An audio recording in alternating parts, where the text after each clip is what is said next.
I will show you how to remove and reassemble all the parts of the hook assembly and their names piece by piece. First, we must remove the bobbin case with its bobbin. Next, we could fit this, we have the plastic openers or retainers, which has two. We push the one on the left to the left and we pull the one on the right to the right.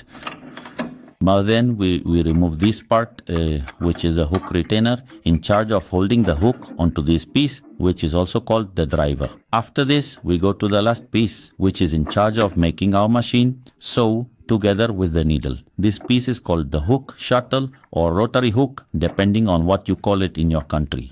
The machine is now ready. In case we need to clean it, perform maintenance, remove a stuck thread or any broken parts. Likewise, we must replace the parts, always with the needle in the upper position.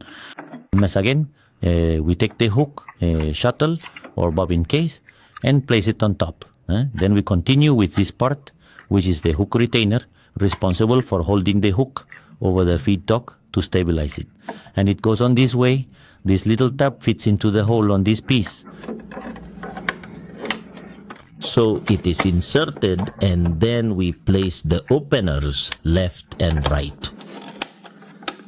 And, it starts like this. Then we insert the bobbin, goes with its bobbin inside, keeping in mind that this little tab goes into this small hole at the top. It goes right in the center like this, and it should make a... The moment it clicks, we are sure that the parts were correctly placed on the sewing machine.